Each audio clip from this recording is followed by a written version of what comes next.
नमस्कार. श्री स्वामी समर्थ सर्वांना. श्लोक दादू चॅनलमध्ये तुम्हा सगळ्यांचे खूप खूप स्वागत आहे. स्वामी तुम्हा सगळ्यांना कायम सुखी ठेवो ही स्वामीचरणी प्रार्थना करते आणि आजच्या एका व्हिडिओला सुरुवात करते. तर आजचा व्हिडिओ असा आहे की उद्या आहे कार्तिकी एकादशी आणि मग कार्तिकी एकादशी असल्यामुळे मग आईने आपल्या मुलासाठी असं दिवा एक लावायचा आहे, ज्यामुळे काय होईल की मुलाची प्रगती होत नसेल, खूप अभ्यास करतात पण पाहिजे तसे मार्क्स भेटत नसतील, किंवा तुमचा एखादा मुलगा म्हणा किंवा मुलगी म्हणा नोकरीसाठी खूप प्रयत्न करते पण पाहिजे तसं यश भेटत नाही किंवा पाहिजे तशी नोकरी भेटत नाही. तर यासाठी मग काय करायचं आहे, आजच्या दिवशी आपल्याला एक दिवा लावायचा आहे आणि मग तो दिवा कुठे लावायचा आहे, त्यामुळे काय होईल, मुलाची प्रगती होईल अभ्यासात म्हणा किंवा नोकरीत यश मिळेल. तर तो दिवा कुठे लावायचा ते आजच्या व्हिडिओमध्ये आपण बघणार आहोत. तर व्हिडिओ शेवटपर्यंत नक्की बघा. व्हिडिओ जर आवडला तर व्हिडिओला लाईक करा. तर एकादशी म्हणजेच की आषाढी आणि कार्तिकी एकादशी ह्या खूप महत्त्वाच्या एकादशी, म्हणजेच की मोठ्या एकादशी म्हणतात. वर्षभरात ज्या एकादशी येतात त्यापैकी ह्या दोन एकादशीचं सगळ्यात जास्त महत्त्व असतं. आता आपण इतर एकादशीचा उपवास जरी नाही केला तरीच हरकत नाही, पण आषाढी आणि कार्तिकी या दोन एकादशीचा जर उपवास केला किंवा काही गोष्टींचे नियम वगैरे पाळले तर मग याचं फळ आपल्याला, म्हणजेच की पूर्ण एकादशी केल्याचं फळ आपल्याला मिळतं. तर मग आजच्या दिवशी आपल्याला काय करायचं आहे की ब्रह्ममुहूर्तावर उठायचं आहे. ब्रह्ममुहूर्त म्हणजे सकाळी उठायचं आहे. तर ब्रह्ममुहूर्तावर उठायला जमत नसेल तर मग तुम्ही 8पर्यंत उठून आंघोळ केली तरी हरकत नाही. आता आंघोळ करत असताना काय करायचं आहे, आता मग पूर्ण कार्तिक महिना पवित्र मानला जातो. ज्याप्रमाणे श्रावण महिना असतो त्याचप्रमाणे कार्तिक महिना पण पूर्ण पवित्र मानला जातो. तर मग आजच्या दिवशी काय करायचं आहे, आपल्याला गंगेच्या ठिकाणी मग गंगा स्नान करायचं आहे. म्हणजेच आता आपल्याला जर गंगा स्नान करणं शक्य होत नसेल तर मग आपण घरी ज्या बादलीमध्ये पाणी घेतो, म्हणजे आंघोळीसाठी पाणी घेतो, त्या पाण्यामध्ये आपल्याला काय करायचं आहे, 2 थेंब गंगाजल टाकायचं आहे.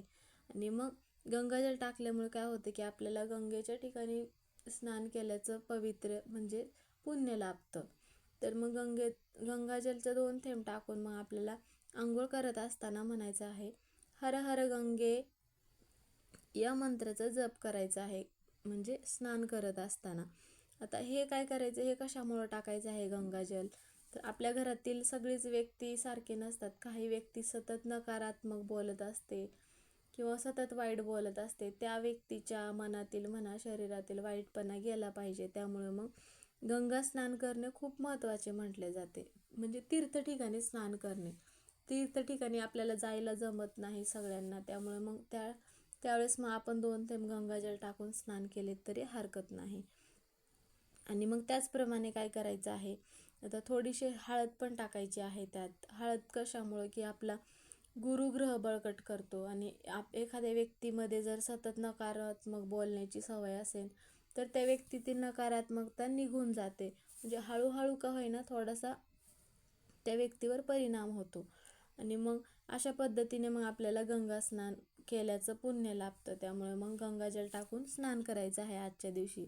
आता तुम्ही जर उपवास करत असाल तर उपवास करत असताना मग कोणते कोणते पदार्थ, म्हणजे जर उपवास केला किंवा नाही केला तरी हरकत नाही तुमच्या इच्छेनुसार, पण उपवास जरी नाही केला तरी मग त्या दिवशी मग सात्विकच अन्न खायचं आहे आपल्याला. सात्विक म्हणजे तर कांदा लसूण हे जे मसाले हे तामसिक पदार्थामध्ये मोडतात. त्यामुळे मग हे जे पदार्थ आहेत तर मग कांदा लसूण आजच्या दिवशी चुकूनही खाऊ नका. यामुळे काय होतं, आपण जर हे मसाले वगैरे खाल्ले तर मग माता लक्ष्मी आपल्यावरती नाराज होते. एकादशीचा हा दिवस सगळ्यात पवित्र दिवस मानला जातो. त्यामुळे आपल्याला जर इतर कोणत्या सेवा करणं होत नाही किंवा इतर कोणत्या देवांची सेवा करणं शक्य होत नाही तर कमीत कमी ह्या गोष्टींची तरी आपण मग काळजी घेतली पाहिजे. आणि मग त्यानंतर एकादशीच्या दिवशी अजून एक गोष्ट म्हणजेच की तुळशीचं पान चुकूनही तोडू नका. आता पूर्ण कार्तिक महिनाभर आपण तुळशीचे पान म्हणजे की अर्पण करायचं आहे स्वामींना म्हणा किंवा भगवान विष्णूंना. तर त्यावेळेस मग काय करायचं आहे, एकादशीच्या दिवशी आणि तुळशी विवाह असेल ह्या 2 दिवशी मग आपल्याला अजिबात तुळशीचं पान तोडायचं नाही. तर मग आता जो आपल्याला आईने मुलासाठी जो दिवा लावायचा आहे, आता तो दिवा कुठे लावायचा आहे, तर मग आता आपण ज्यावेळेस देवपूजा करतो घरात, मग तुम्ही त्यावेळेस सकाळी पण हा दिवा लावू शकता किंवा संध्याकाळी पण, तुम्हाला ज्यावेळेस वेळ भेटेल त्यावेळेस. आणि मग एक शुद्ध तुपाचा दिवा लावायचा आहे. आता त्यासाठी पंती घेतलीत तरी हरकत नाही, स्वच्छ पंती घ्यायची आहे आणि त्यात 1 किंवा 2 वात तुमच्या इकडं ज्या पद्धतीने लावत असतील तशी मग वात लावायची आहे आणि त्यात तूप टाकायचं आहे. आणि तो दिवा, त्या दिव्याखाली थोडेसे तांदूळ टाकायचा आहे आणि मग एक प्लेट घ्यायची आहे आणि त्या प्लेटात तांदूळ टाकून मग तो दिवा ठेवायचा आहे. आणि त्यानंतर मग तो दिवा आपल्या उजव्या हातात धरायचा आहे. म्हणजे ज्या पद्धतीने प्लेट आणि तांदूळ त्यामध्ये तूप टाकून दिवा तुम्ही प्रज्वलित केला असेल, त्यावेळेस मग दिव्यामध्ये थोडीशी हळद टाकायची आहे आणि हिरव्या रंगाच्या 2 वेलची घ्यायच्या आहेत. आता हिरव्या रंगाच्या वेलची म्हणजे चांगल्या घ्यायच्या आहेत, खराब वगैरे घेऊ नका. आणि त्यामध्ये तुम्हाला भीमसेनी कापराच्या 2 वड्या टाकायच्या आहेत. तर मग काय काय टाकायचं आहे, सगळ्यात पहिला आपल्याला तुपाचा दिवा लावायचा आहे, शुद्ध गाईच्या तुपाचा. आणि मग त्यानंतर 2 हिरव्या रंगाच्या वेलची टाकायच्या आहेत आणि मग भीमसेनी कापराच्या 2 वड्या टाकायच्या आहेत. आणि मग त्यानंतर काय करायचं आहे, आता दिवा प्रज्वलित केल्यानंतर तो दिवा आपल्याला हातावरती धरायचा आहे, उजव्या हातात. आणि मग तुमच्या मुलासाठी, ज्या मुलासाठी तुम्ही बोलत असाल, अभ्यासात प्रगती होण्यासाठी किंवा नोकरी पाहिजे तशी भेटत नसेल, जी पण काय तुमच्या मुलाची इच्छा असेल किंवा मुलीची इच्छा असेल, तर आईने मग तो दिवा उजव्या हातात घेऊन मग इच्छा बोलायची आहे. आणि मग इच्छा बोलून झाल्यानंतर तो दिवा मग देवाऱ्यात म्हणा किंवा देवाऱ्याच्या बाहेर, आता तुमच्या देवघरात जशी जागा असेल, जिथे जागा असेल तिथे तुम्ही तो दिवा ठेवू शकता. आणि त्यानंतर मग तुम्हाला एक मंत्राचा जप करायचा आहे. तर तो जप कोणता, की ओम नमो भगवते वासुदेवाय नमः, या मंत्राचा मग आपल्याला 108 वेळा जप करायचा आहे. आणि काही तुमची इच्छा असेल ती इच्छा सांगून झाल्यानंतर, आता तुम्हाला जर 108 वेळा जप करणं शक्य होत नसेल तर तुम्ही मोबाईलवर पण जप लावू शकता.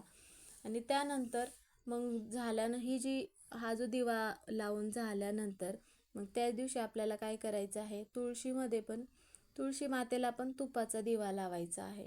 आणि मग आपण पूर्ण कार्तिक महिन्यात पण दिवा लावणारच आहे, पण आजच्या दिवशी आपल्याला सकाळ संध्याकाळ आपण दररोज तुपाचा दिवा लावायचा आहे. तर मग हा जो उपाय आहे, तर हा उपाय केल्यानंतर तुमच्या मुलाची म्हणा अभ्यासात प्रगती होईल किंवा नोकरी भेटत नसेल तर पाहिजे तशी नोकरी भेटेल. तर मग हा उपाय तुम्ही सकाळी करा किंवा संध्याकाळी करा. तर हा उपाय कोण करू शकतं? आई करू शकते मुलगा किंवा मुलीसाठी. पण कधी करू शकते, जर आईला जर मासिक धर्म असेल किंवा सुतक वगैरे असेल, तर मग त्यावेळेस मग तुम्हाला हा, म्हणजे मुलाच्या किंवा मुलीच्या आईला हा उपाय करता येणार नाही. त्यावेळेस मग वडिलांनी उपाय केला तरी हरकत नाही, कारण यात नियम अटी वगैरे काहीच नाहीत. तर हा उपाय केल्यानंतर ज्या पण काही अडचणी असतील मुलामध्ये तुमच्या किंवा मुलीमध्ये, त्या अडचणी दूर होण्यास मदत होईल. तर आजचा व्हिडिओ इथेच संपला. व्हिडिओ कसा वाटला कमेंट करून नक्की सांगा. व्हिडिओ जर आवडला तर व्हिडिओला लाईक करा. चॅनलवर नवीन असाल तर चॅनलला सबस्क्राईब करा. कमेंटमध्ये श्री स्वामी समर्थ किंवा ओम नमो भगवते वासुदेवाय नमः हे लिहायला विसरू नका. व्हिडिओ बघितल्याबद्दल धन्यवाद.